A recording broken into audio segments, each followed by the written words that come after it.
What the hell is a mindful leader? Is that a CEO who is sitting doing meditation with his company? What is that for you? I mean, I don't say that he should do meditation. I think that there are um, a couple of elements that a leader, I mean, first of all, it's the circumstances. The circumstances are that we need leaders that are capable of guiding people through what I call the twilight zone, the zone in which the old normal is dying. Mm-hmm. Beware, the old crocodiles can still bite, Mm-hmm. still dangerous, and the new normal is not fully born. It's a zone in between the dark and the light. And to guide people through that zone is something different than to guide people through the light. Yeah. There it's easy. You know the road, you know what comes next, you have your 5-year plan. That's a type of leader. I've never been that type of leader myself. But now we're in the twilight zone, we're in this zone in between. You need another type of leaders. And therefore I call it mindful leaders. First of all, they have to really know themselves. Mm-hmm. I think that it should start from, who am I? Who am I as a person? Am I close to myself? Because if I'm not close to myself, how the heck am I going to be possible, and am I going to be able to guide people in a different way? It's not guiding people and to say you should do this and you should do that, because I don't know. We have to tell each other, and I have to feel what the others are thinking. I have to use the others and use in the positive way. Yeah. So I have to be open-minded, and the only way you can be open-minded is to be in rest with yourself. Then you can be open-minded.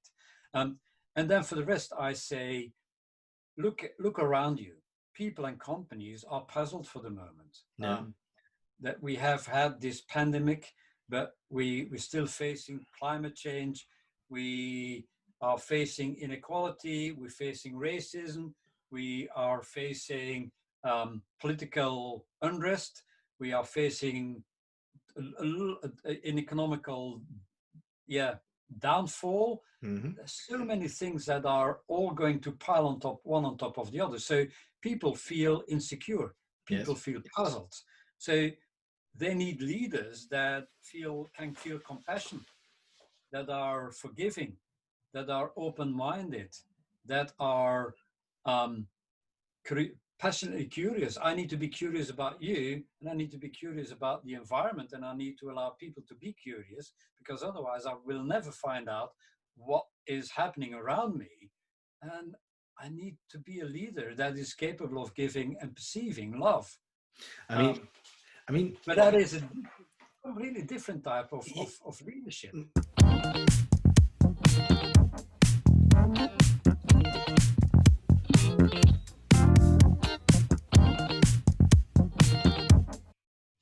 Yes. Okay. Hello, Rik. Hi, Peter. How are you? I'm fine. I'm in this hybrid world for the moment. The world in between the online events and the offline events. I've just run an offline event, small event this morning, and that was. It's not the first time. It was already my third one in the last 2 weeks. But it's hard to get used to it. And this morning it was hybrid, really hybrid. So a couple of people in the room, and then like a bunch of people somewhere behind the screen. And that was difficult. I thought that I never realized that hybrid is something else. It is not online and it's not offline. I'll try to explain what the difference is. In an offline event, when you're on stage, let's face it, you use, as a keynote speaker, you use a couple of tricks. Use a couple of tricks to get the audience going, yeah? You're using the vibes of the room to get the vibes and to give vibes back. That's what happens. Now, you can't use the same tricks when you do an online event. It's ridiculous, yeah, you know? Yeah. So, but now it was hybrid. So I had people in the room, and then it was difficult to make a choice. Yeah. Am I going to address the people in the room and use my tricks? Because I have a tool, a box full of tricks. I mean, I do this job for like 10 years. And on the other hand, I had the audience that was behind the screen. And what I missed, because I was standing and I was facing the room, I missed the interaction. I missed the questions. Yeah. I Yeah. mean, so it was strange, So I was looking forward to hybrid events, and I think, geez, we have to find a third breed.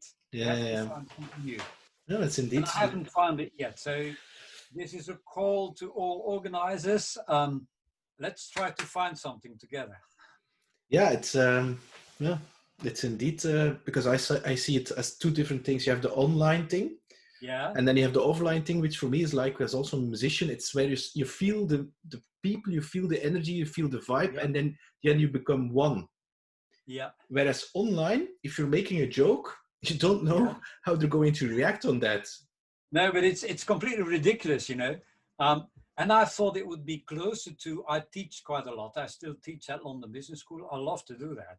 And when you're teaching, you can't use the tricks as well. But when you're teaching like the top level of a large company, there's no use of making those silly jokes that you make on stage. Uh, but nevertheless, you have the vibes of the room.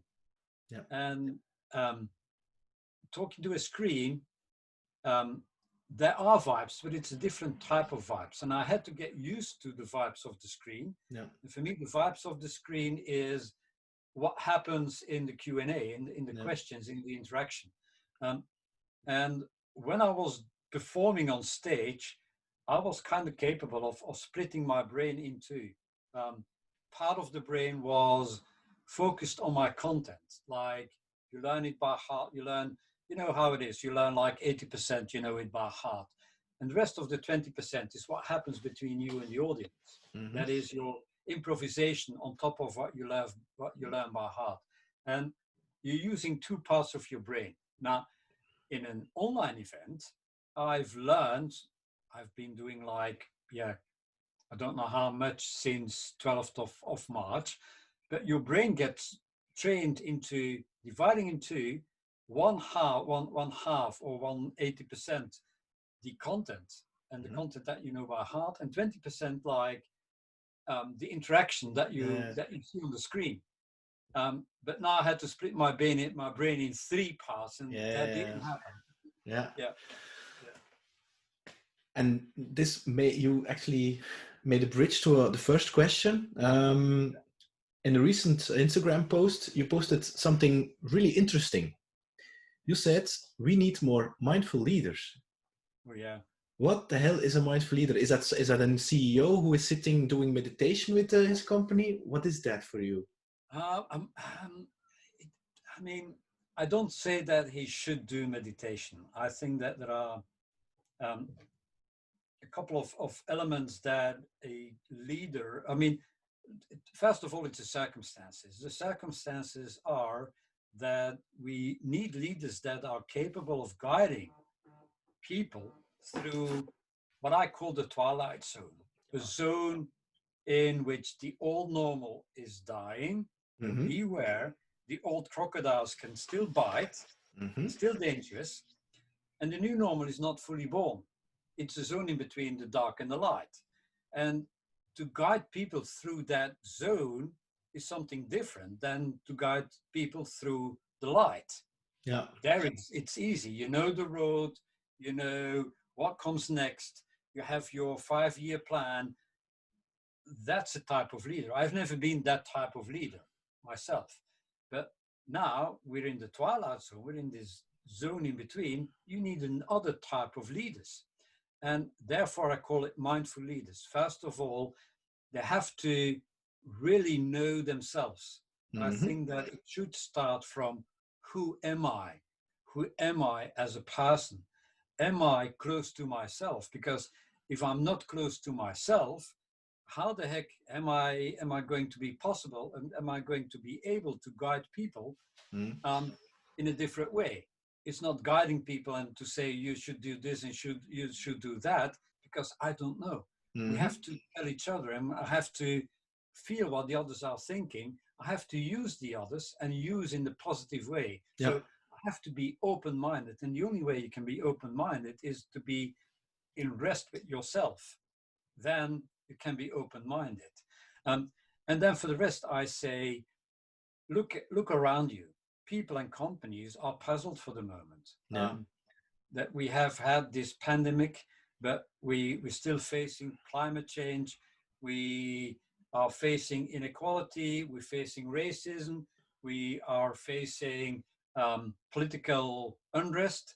We are facing an economical, downfall. Mm-hmm. There's so many things that are all going to pile on top, one on top of the other. So people feel insecure. People Yes. feel puzzled. So they need leaders that can feel compassion, that are forgiving, that are open-minded, that are um, passionately curious. I need to be curious about you, and I need to be curious about the environment, and I need to allow people to be curious, because otherwise I will never find out what is happening around me. And I need to be a leader that is capable of giving and perceiving love. I mean, Um, I mean, but that is a completely different type y- of leadership. I mean, the things that you're saying, it's really about having leaders where they leave they're not serving, or they're served by their egos. I mean, it's leaving, yeah, it's more purpose driven, and it's more about your people than you as a leader who needs to be in the spotlight. Yeah, Where did you get that insight of self-awareness? Because I mean, you have been quite brutally honest with yourself and self-reflecting in some kind of post where you put yourself in the mirror and you said, yeah, when I was a sea level, I wasn't like that. I drove very expensive diesel cars, and then the year after another, even bigger one, and I was polluting all the time, and I have really a command and control style. And then you're like, quite rock and roll in your 50s plus whatever, telling we need more compassionate leaders. Where do you get that insight? um, I think that it's always the same. When you're a leader, um, you tend to get dragged into what you do. Mm-hmm. Um, you tend to lose your vision, your broad vision upon the world. Mm-hmm. Um, Before I became a business leader, I was painting, I was writing poetry, I was going to Yeah. art exhibitions. So I was who I am now. Mm-hmm. But then you start to, quite by accident, start to lead companies, because that happened to me quite by accident. But then you get into what you do. You get into, yeah, but I need to control it. I need to perform. I need to deliver. There's people that count on me, not only my shareholders, but also the people that work in this company. I felt responsible for three, four, five, six, 600 at the peak moment, 4,000 households that I was responsible for. So you try to block out all risk. You try to make it controllable. Mm-hmm. And by doing that, you get dragged into that rat race of leadership. I know the way that we need to go. I have my plan, and I need people that help me to execute it and execute it. I have an idea, but I didn't. I had like 1,000 ideas, but being a leader at that moment, I knew I could only do like 2 or 3 of them, and I had to focus on 2 or 3. So I was pretty far from who I Yeah. am as a person. Yeah. I mean, You don't realize it as long as you're in that rat race. yeah. Yeah. I mean, Joris Walrath, who is now online, he said exactly the same thing. He used to be a VP at Telenet, and he left because he was the person he was so far from the person he really is. But I'm hearing that from you also. So Yeah. actually, you had that position, but it was no longer who you really are.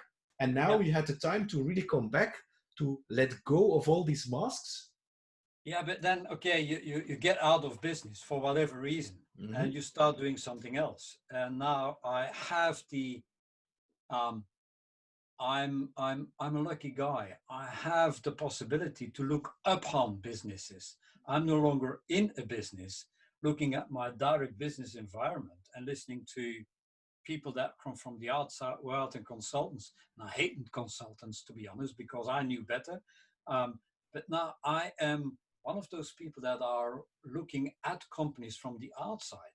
And the very moment I started to do that, that opened up my eyes, and that made me realize, oh shit, this was me. This was how I was running a company. So what I never do is to finger point people. You're not a good leader because you do what you do, because I know how fast you get dragged into that daily business. Yeah. I call that beach chair model. The beach chair model is you're on this overcrowded beach in Rimini, Italy. It's a red ocean. The ocean is full of the beach is full of competitors. In the morning, you wake up a little bit earlier so you can steal an extra row and increase your market share, because we all did it to increase our market share. And then for the rest of your day, you're locked up in your business model. Smaller chairs, put them closer together, buy them in China, they're cheaper, give them fancy colors. You're very good at it, but you forget to look around you. Mm-hmm. And I was still a business leader when digitization came into our lives. I ran businesses in between the end of the 90s and 2010. Mm-hmm. I knew that something was going on. I knew that there was something like the internet. Of course, I knew it. And I knew I had to have a website. But social media and platform economy that was at the rise when I was still responsible for running companies. Yeah. Um, to be honest, I didn't see it. Yeah. So me too didn't see that something was going on in the environment, that this was not something that would never touch me. It would have a devastating effect on my business, and I didn't see it at that time. Yeah. And I'm very honest about it. Yeah. And But I can understand why business people do not see it, yeah. because you can only spend your energy once. And if all your energy is in performing and in following the KPIs and following the procedures and doing and being rewarded by that, then you get blind for all the rest. And So this is also a thing that I'm very passionate about. I mean, the whole shareholder value focus thing. I mean, I believe that if your purpose of your company is focusing on just alone shareholder value, that in the long run you're going to ruin your own company. yeah, by definition. By definition. It is it's what happens in nature. And that's why I'm writing this book about ecosystems. In nature, if one of the species becomes too strong, it eats too. Just imagine that you're a lion in an ecosystem, Mm-hmm. and that the lion eats all his prey. That's the end of the lion. I mean, um, it needs to have a balance.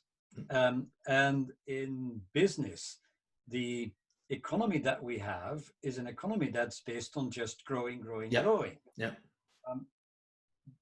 But we know by definition there is an end somewhere.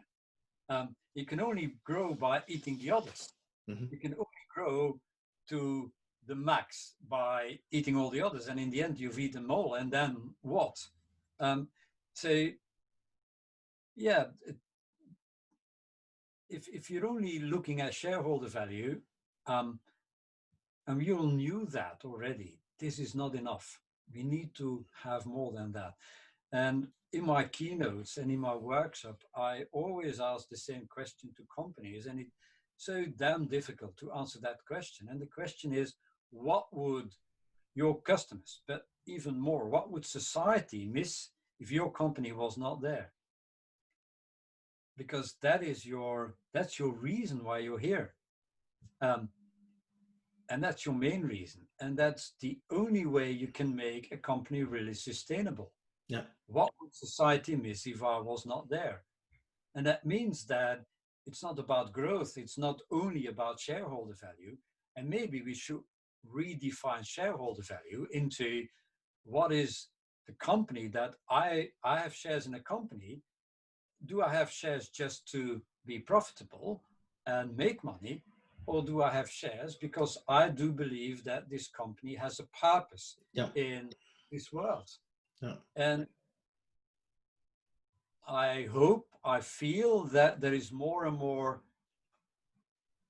people that move to the other side, business leaders, shareholders that move to the other side, that move to maybe it's not just only about shareholder value and it's about something more than that.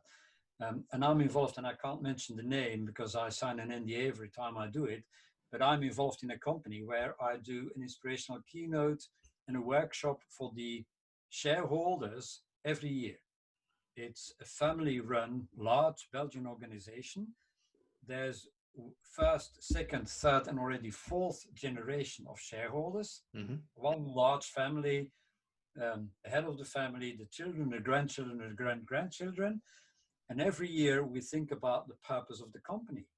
And over the years, I've seen that shifting from the first generation that wanted shareholder value to the third and the fourth generation, younger people that say, hey, no, it's about caring for people and planet.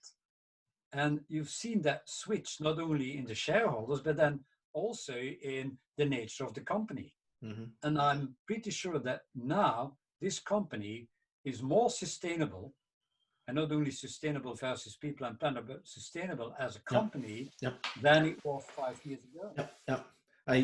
For me, it's like the search for happiness. I mean, if you're going to say my goal is to be happy, that's the stupidest thing that you can do. Happiness is a side effect of being on a mission or some kind of fulfillment that you're doing. It's like, I want to be rich. Don't focus on the money, but the money is a side effect. You're doing it out of passion. Eh? I mean, now another thing is also, I also believe in that ecosystem.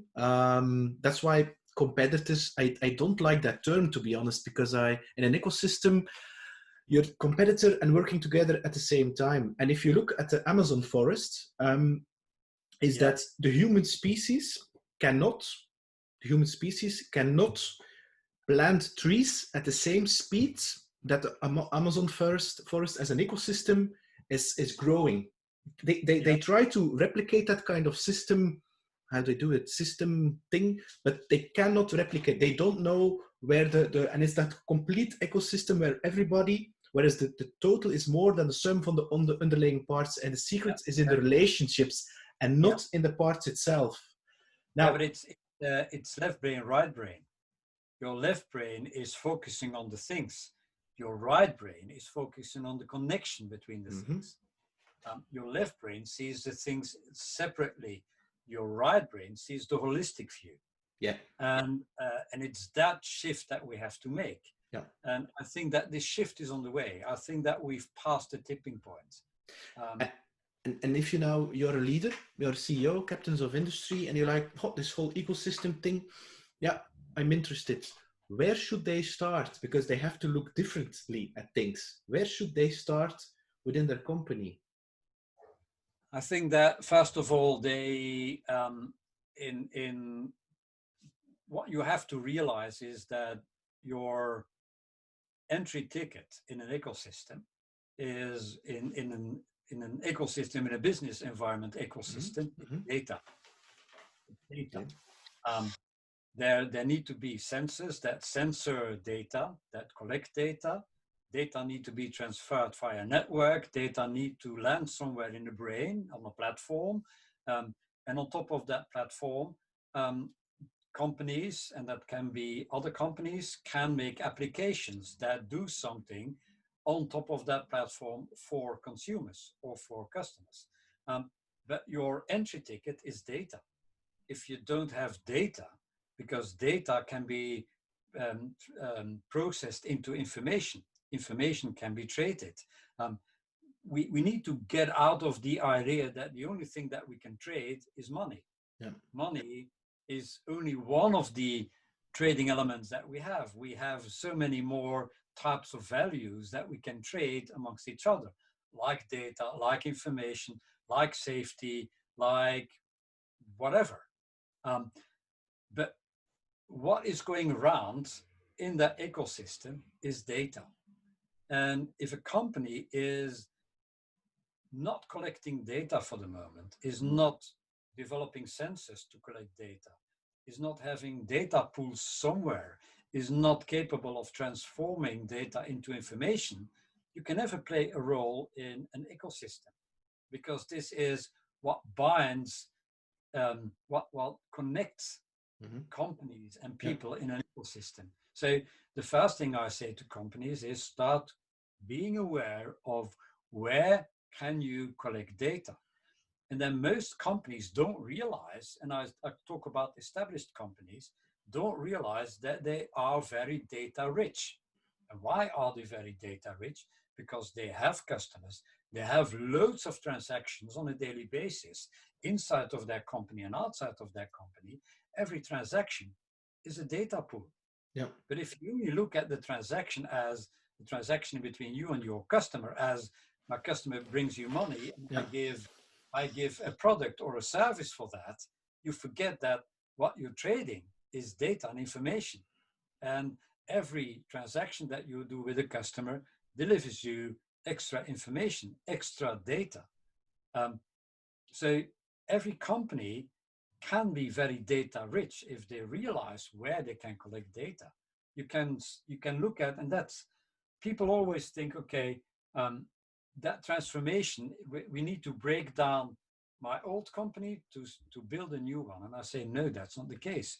Use your existing business model, not as only as, because there's a difference between a business model and a profit model. Yeah. Use your existing business model not only to make profit, but also as a machinery, as a production unit.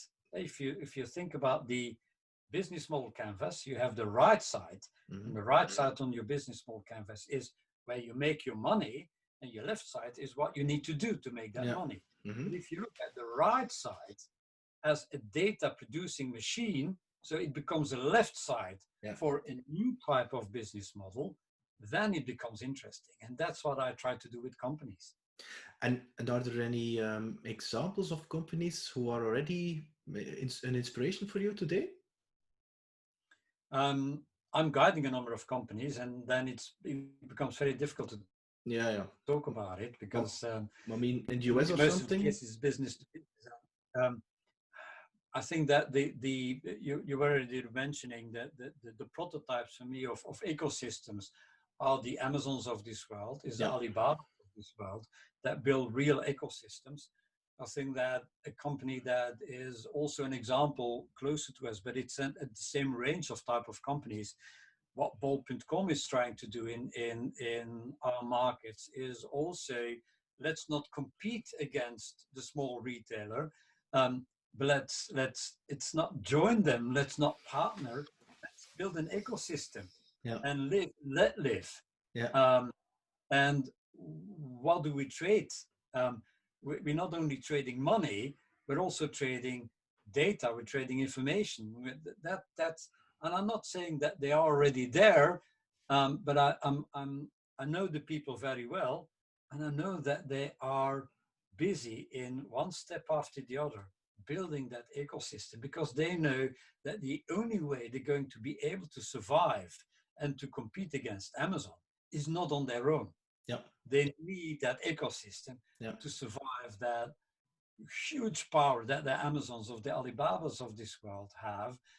And if they would not be part of an ecosystem, they would be wiped away. The only chance of survival is being part of an ecosystem. So it's not something that they do because they love to do it, something they do because they feel the need to do that. Yeah, but it's a very interesting example. I was at an event a couple of years ago where Fun presented, and they had changed management, and then the first wave, it was around 2012, they really saw Bol.com as a really huge competitor. But then the management changed, and then they drew the card of digitization, and then they said, we're going to embrace that Bol.com thing. And right now, Bol.com, that marketplace ecosystem, is opening new markets regionally for fun. So Yeah. it's just shifting and not seeing everybody as a competitor, but seen as an opportunity. Interesting. Yeah, exactly. It's not a zero-sum game. It is how do you work together? Yeah, And forget about there's a couple of old type concepts like competition is an old type concept. yeah. Market share is an old type of concept. That's all concepts that date that were valuable in the old economy that don't fit anymore as a concept in the new type of economy that I hope that we're building.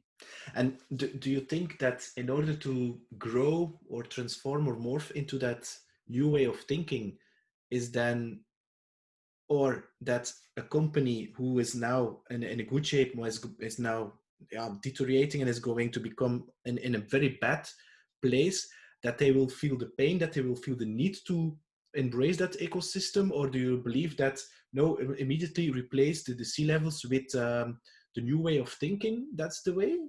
I think that what companies need to do, if you're late, if your place or if a place is already taken in a ecosystem, you can't enter as an ecosystem anymore.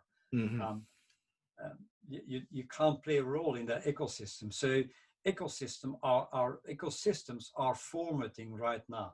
And Mm-hmm. there's a couple of reasons. First of all, there's loads of data. What I say that every transaction is a data pool. Mm-hmm. Um, that means that it can only become a data pool if you have the sensors built in to turn the transaction into data. That was something that was maybe impossible like 5 years ago. That's something that you can do today. We live in a world of big data. We live in a hyper-connected world in which everything is already connected by ones and zeros. So first of all, you need big data. And if companies are too late in getting into that game, they don't stand a chance. The second is that all companies will be obliged to use all those data to put you as a customer in the center of the universe. Mm-hmm. We move from a world from mass production to a world of mass personalization. Yeah. Every individual knows that he can be treated as an individual. You're no Mm-hmm. longer the customer, you are the customer, um, the customer. And you might be somebody else in the morning than you are in the evening. And you want a type of personal relationship with your company that understands you and understands who you are. You need to be really the center of the universe. So companies are going to use your data not to upsell, cross-sell, or deep sell, but to understand you, to show I understand you. You're the center of the universe. But whether you're an insurance company or a bank or a whatever, you're going to do the same.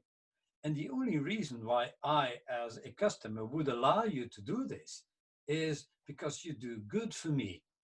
You mean something in my life. But I can't do this with 100 companies. I can only allow like a limited number of companies in Mm. my life. So this is pretty devastating. So all companies are going to collect data to put you in the center of the universe. They're all going to try to play a role in your life. So we're no longer no company is going to be capable of doing that on its own. Yeah. They need to, and now again, an old-fashioned concept. They need to partner already right now with other companies. Um, my favorite example is just imagine I pre-COVID or post-COVID, I need to take a plane to Berlin. Mm-hmm. That is a 1 hour flight, but I lose a whole day. Mm-hmm. Hassle. And I'm going to go through more hassle than before COVID. Just imagine that instead of taking a plane, which is quite a hassle, I would be capable of that. There would be a self-driving hotel room that stops in front of my house. I get in, no corona hassle, and that drives me all the way to Berlin at night, and I can sleep. I can watch a Netflix movie, I can listen to Spotify, I eat a meal, and I sleep, and in the morning, I'm in Berlin. Mm-hmm. It takes me a whole night, but okay, it's fun and it's easy, it's clean, it's safe. Why not?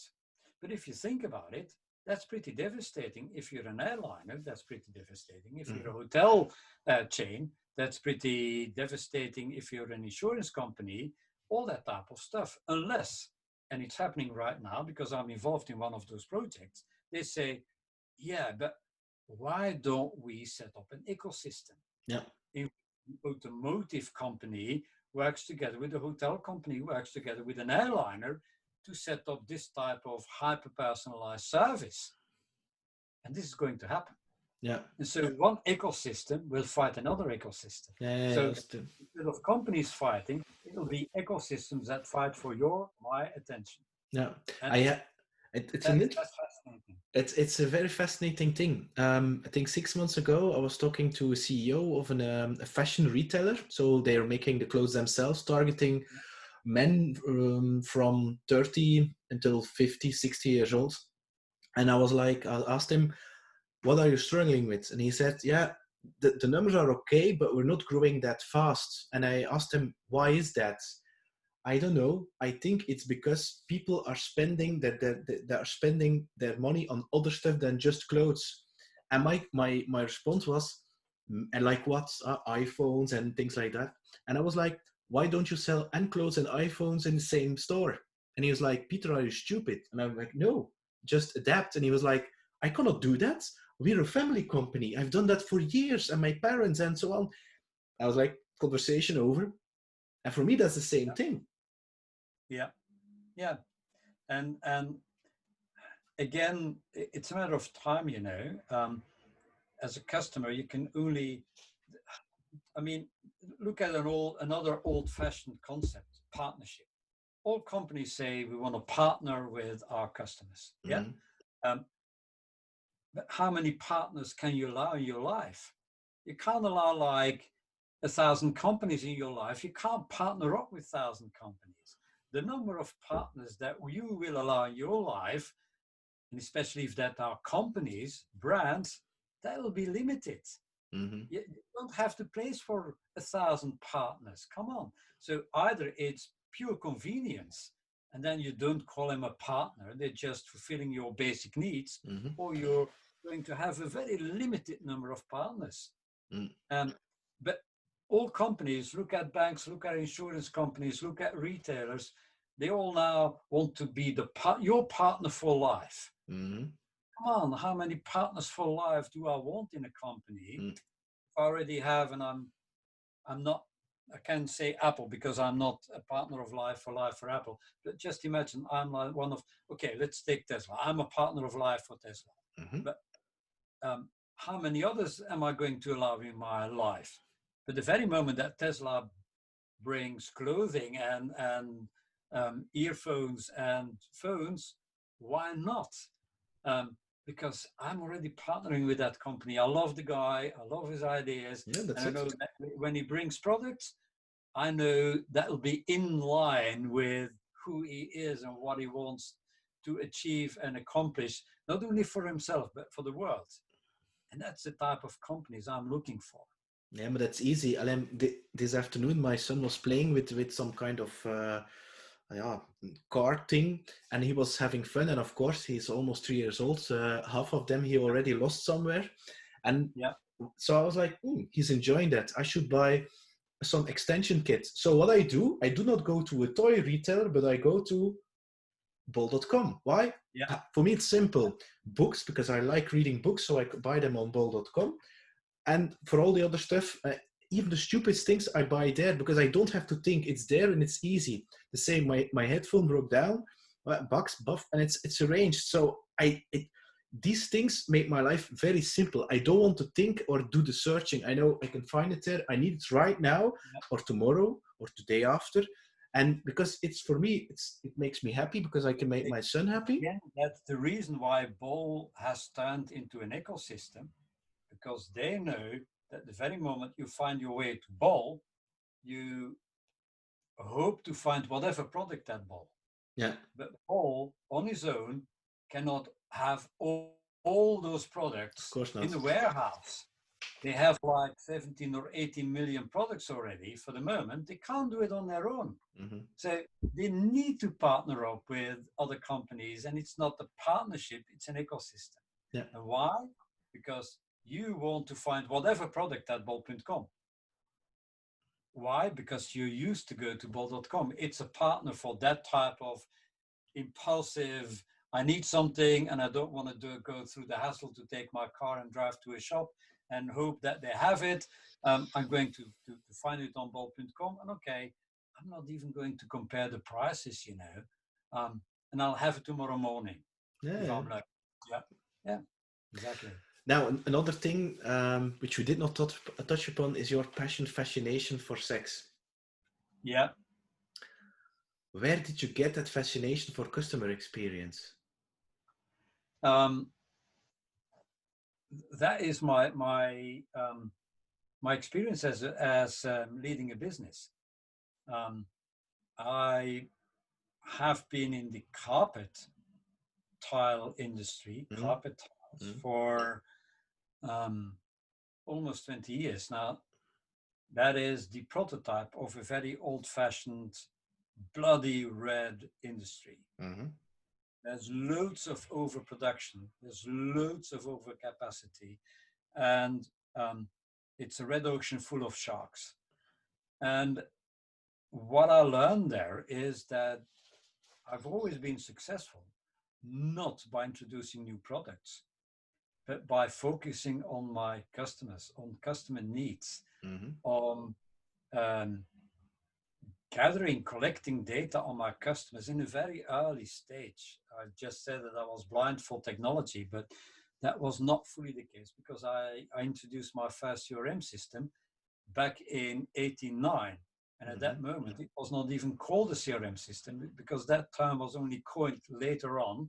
But I saw the potential of having my customer data in some type of automated environment. It was still in MS-DOS, can you imagine? But there my fascination started. Okay, if I put the customer in the center of the universe, and if I better understand the customer, then my competitors, even if I understand the customer better than I know myself, I don't have to go into that rat race of introducing new products every month or every 2 months, every 6 months. There's been years I didn't introduce one single product. The only thing I did was empower my people to be closer to their customers, to put the customer in the center of the universe, and to really listen to the customer's needs, and to work on the interface between my company and the customer. So if I've been able to grow companies in a red ocean, and I've always been able to do that, that was never by focusing on the product, but always by focusing on the customer. And then I started to see how digitization could help there. Mm-hmm. And then you look at what is the big secret of the early days of an Uber. I'm not talking about Uber for the moment, but Uber in the early days, at the start in 2010, that was customer centricity. It's just taxi business, but just do the taxi business not a little bit better, but 10 times better than the traditional taxi business. Take away the customer frustrations and turn customer frustrations into customer delight, so that you as a customer get addicted to the better interface. So my fascination has always been driven by results, and driven by result showed me that if I put the customer in the center of the universe, that brought me money. Yeah. Now, you know, I mean, a lot of people talk about customer centricity or customer experience. I mean, and a lot of people then are going to say, look, team, we're going to make sure that the customers are happy. And people push your people internally to make sure the customers are happy. I mean, but then you have employee centricity. Yeah. I mean, who was it? It was Mark Zuckerberg who said, first we focus on the people. We're going to make them happy, and the people, Yeah. who the happy people are going to make our customers happy. What's your take on that? For me, it's easy. You start with your customers. You can have loads of happy employees, Mm-hmm. but that doesn't mean that you have happy customers. If you have happy customers, that means by definition that you need to also focus on your employees. Okay. Um, and the I always compare it with you throw a stone in water. You stone that falls into the water, that is your customer in the center of the universe. And then you get those waves, yeah, those circles around the stone. And the first circle is what does your customer want to experience? Mm-hmm. The next circle is how do your people interact with your customer? And if they are not happy, then they're not going to interact in a nice way with your customer. No, correct. So customer centricity is the start. And one of the first waves around that is, yes, of course, employees need to be happy. And yes, of course, we need to have a culture in which this is possible. Yes, of course, and that is another circle. We need a management style that allows this. And only then you look at the products and the services that you're going to apply to be able to do that. But it starts with the customer in the center. But it's holistic. It is not, it's even not the chicken and the egg. It starts with the customer, but you can't have happy customers and not have happy employees, but you can't have happy employees, or without happy employees, you're never going to have a happy customer. So it's and.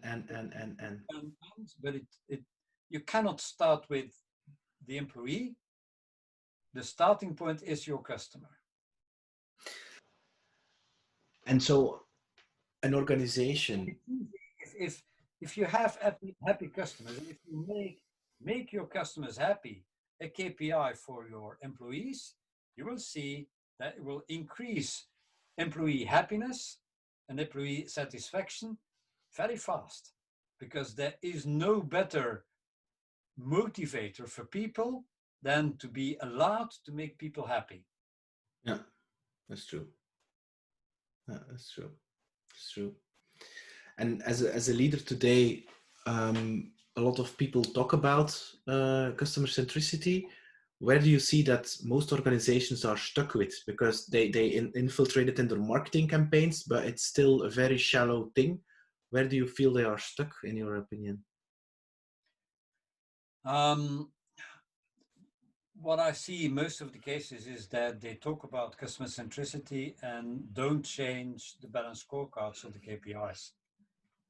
Okay. You cannot say to your people, we have to put the customer in the center of the universe and it's all about customer happiness. And but you know what? In the end of the day and at the end of the week and at the end of the month and at the end of the year, it's still about the same type of KPIs than we used to run like 5 or 10 years ago. And it's about how much profit do we make and how much have we sold to those customers. I mean, it's still translated, happy customers is if we have happy customers, we sell more. Yes, of course, but as you already said, that's a result. That's not how you measure it. So it's a matter of how you measure it. And the biggest threat I see is that it's being said, but it's not being translated into something that you measure, into something that is a KPI. And I'm against KPIs if the KPIs are old-fashioned KPIs in a modern type of company, because then it is it's a block. But if you know how to develop new KPIs, then it happens. So for me, the biggest hurdle I see is companies that say they are customer centric, but don't translate it into new type of KPIs and processes and procedures. Moreover, if you say to your customers, to your employees, the customer is the center, then you cannot turn what you just imagine you work for me, and you have to deal with customers. And I say what you can do and what you cannot do. How the heck can you then put the customer in the center of the universe? Yeah. It's not about, there is no process or procedures how you have to deal with the customer, because every customer is different and every customer is in different circumstances. And if a customer has a problem, then that problem at that moment is the biggest problem in the world. and that customer needs to be helped. So you have to be allowed to have the customer, and that I cannot put that in a process and a procedure. The only way I can make this tangible for you is to explain to you the values of the company and to say, look, Peter, as long as you follow the values of the company, you can do whatever to have that customer. And then it's no longer process or procedure driven behavior that I want you to do, but it's value driven behavior. Now, how many companies, I know one or two companies worldwide that run their organization based on values and not on process and procedures. So as long as you run it on processes and procedures, you're not really customer centric by definition. Yeah. But for me, what you're saying there, give full ownership and even trust to your employee and make sure he's aligned with your values, and then it will solve themselves. They will act like a pater bonus, pater familias. Yeah, exactly. And you've given one of the most important words. It's trust. Trust your customer. Trust your employee. And if you can't trust your customer, if you can't trust your employee, then maybe look in the mirror. And then we come back to mindful leaders. Yeah, that's it. Yeah. I mean, you're talking about KPIs. You're writing a new book about net curiosity score. Yeah. Where did you get that term? Did you were standing in your shower and one day it popped into your head?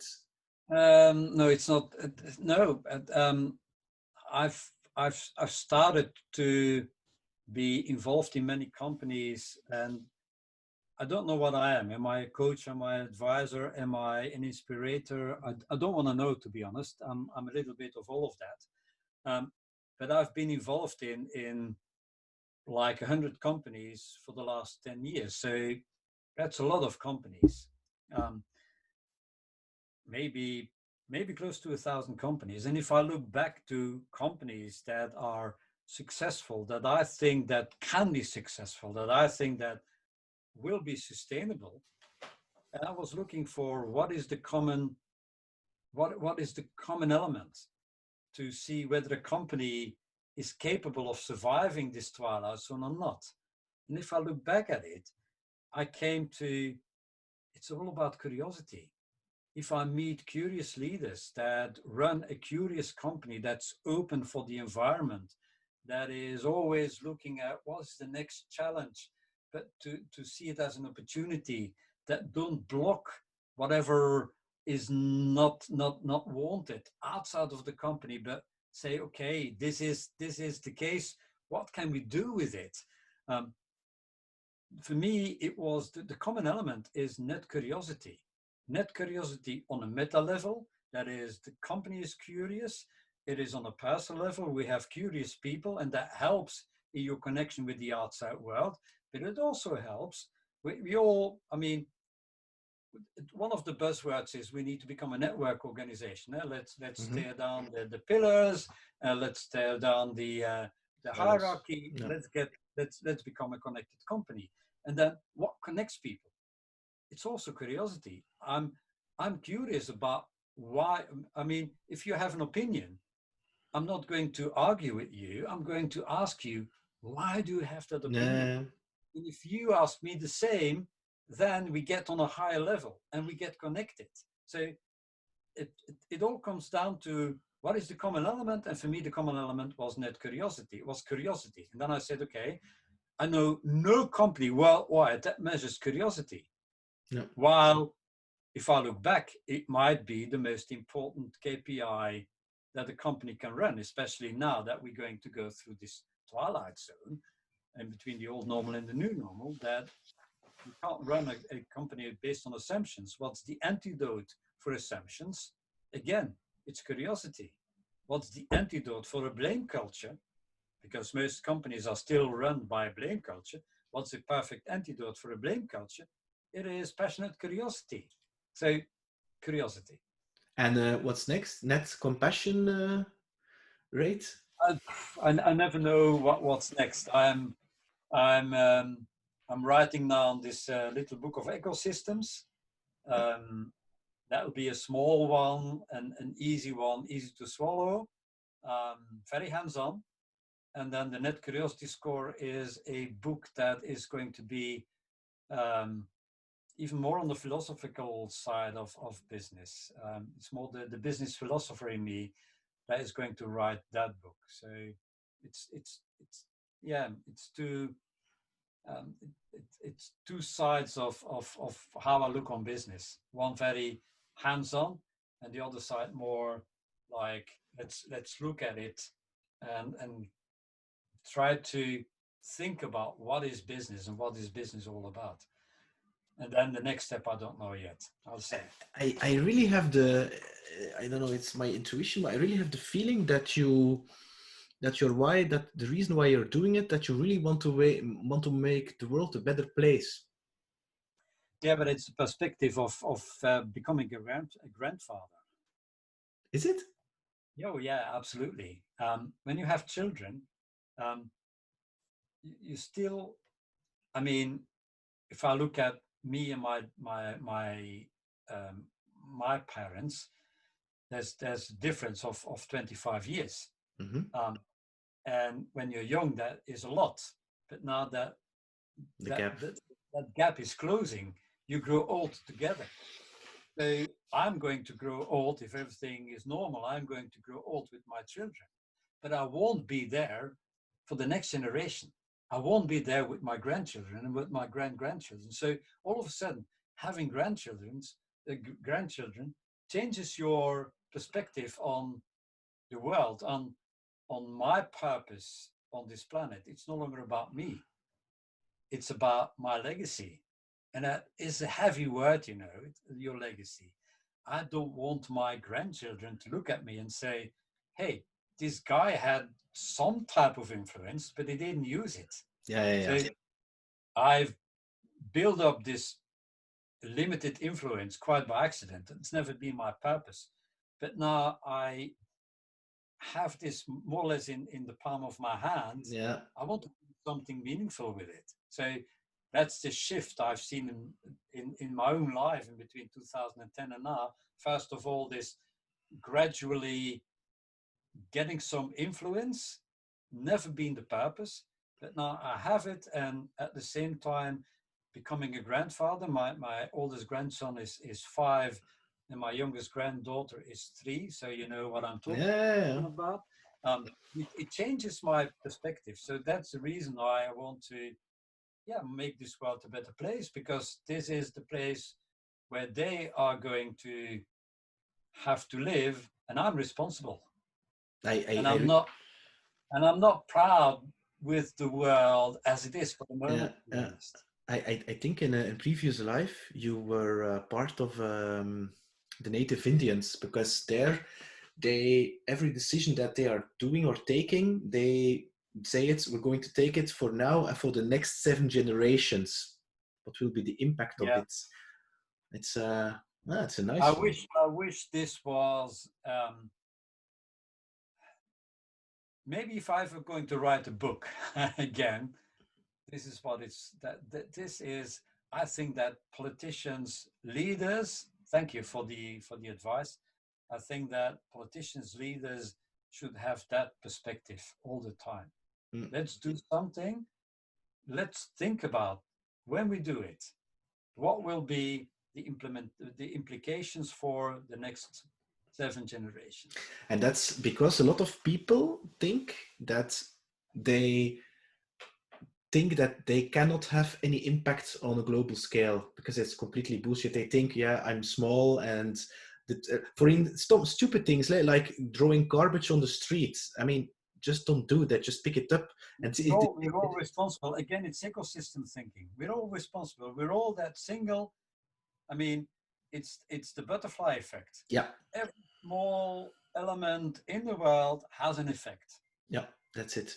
And I influence you, you influence me. We're all, and especially now in this connected world, we're all influencers.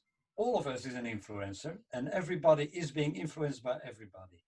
So we have an impact. Everybody has an impact. Yeah.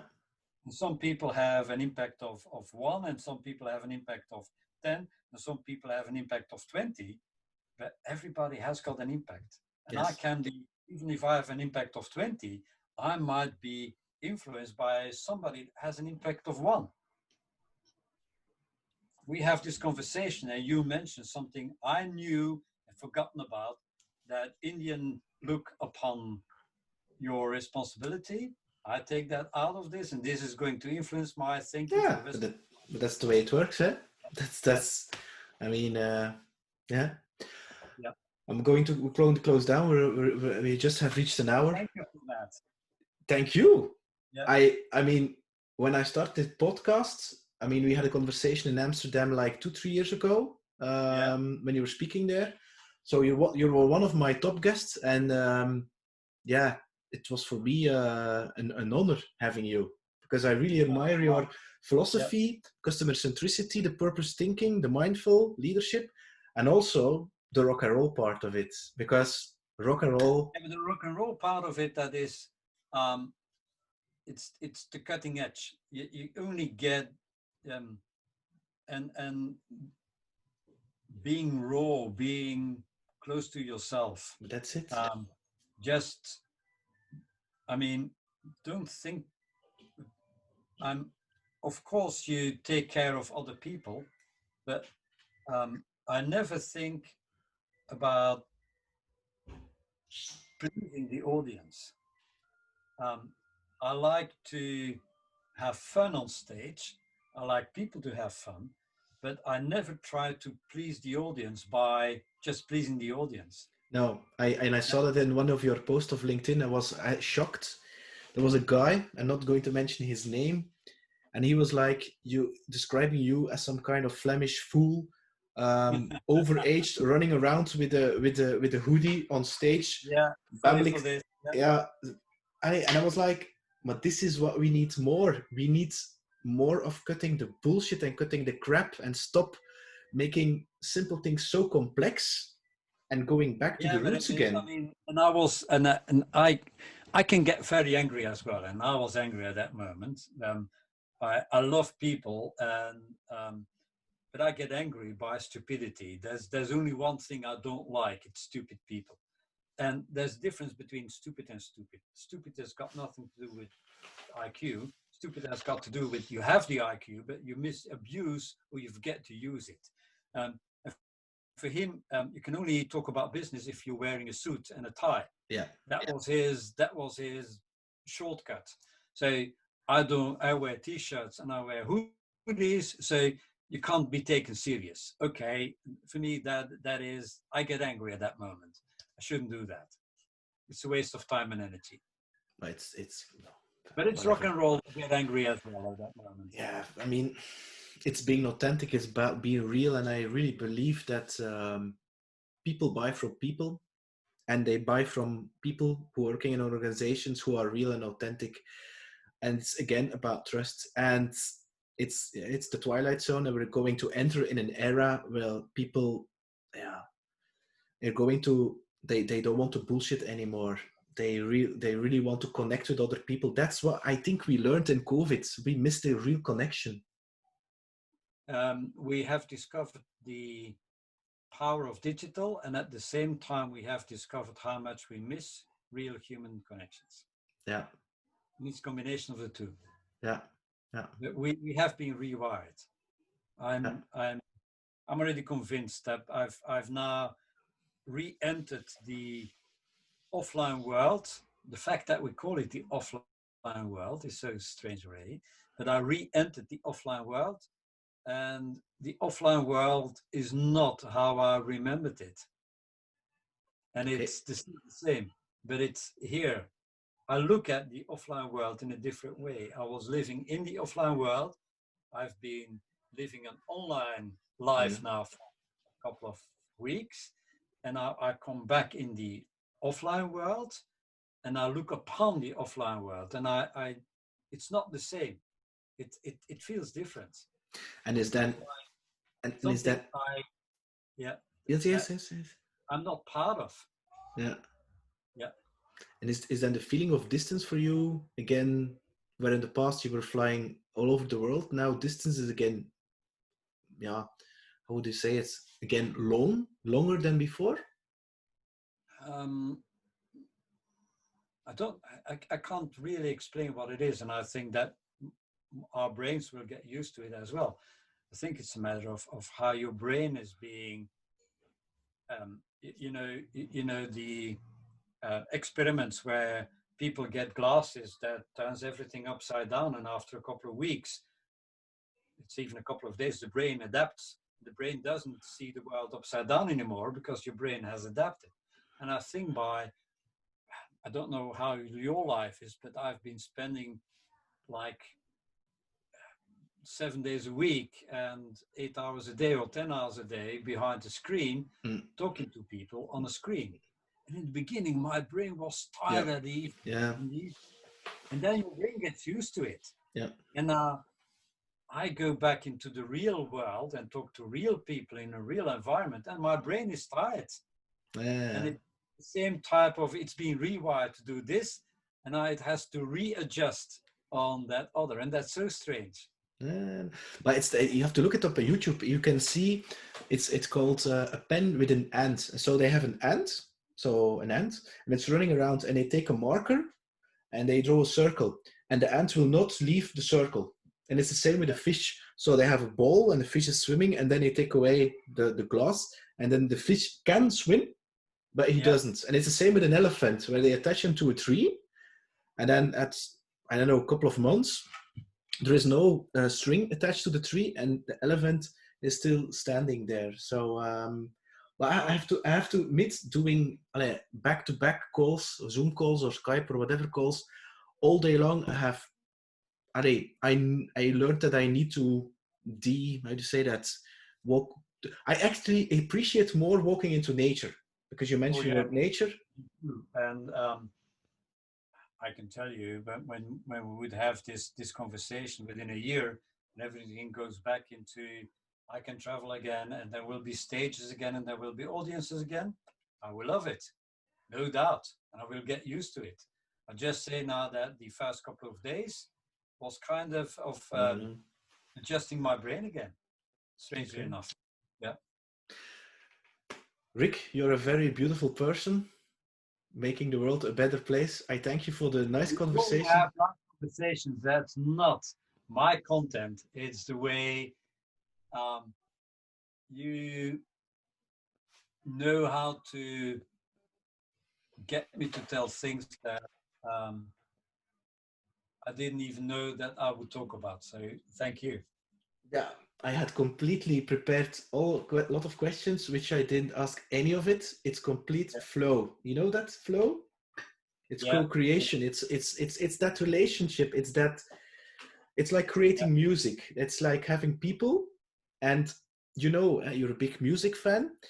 It's like when you go to see Prince when he was alive, and suddenly he connects with the audience and his musicians, and then you knew there was something special was going on, and you cannot explain it. And it was like everybody has lost complete sense of time. And it's the same thing you have when you have a conversation, when you're like having that curiosity.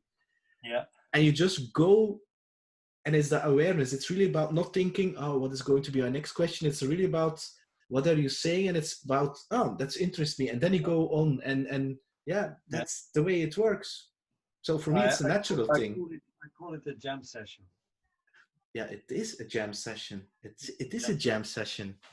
And that's what I try to do at my webinars as well, in the interaction with people. I say, okay, this is the biggest difference between a webinar and an on-stage performance. In a webinar, you can have a jam session. You can have your Q&As and you start to jam, and everybody brings something in, and from time to time you change the theme, and you change okay, we've had enough, and now let's go to something else. Yeah. Talking about Prince, I had the great luck once in my life to be invited at an after party in Las Vegas. So I had an after party with him, with what was it, 200 people? Oh my God. And he kept on going for the whole night. I didn't sleep that night. I'm jealous. I'm so jealous. Oh. I was with somebody that said, you know what? and you had to pay while you entered, and that's the fee that he gave to his musicians. It was quite expensive, but it was worth every second. Yeah. Yeah. Yeah. Yeah. He's, yeah. Yeah. I'm jealous. And Yeah. no smartphones are allowed and things like that, eh? No. But that was even in the 80s. So Okay. forget smartphones, you know. Yeah. Yeah. Yeah. Cool. Thanks, Rik. Hang on a little bit, and yeah, Thank thank you. you, and Yeah. see you next time, eh? See you next time. Bye bye, Bye Peter. bye. Dag.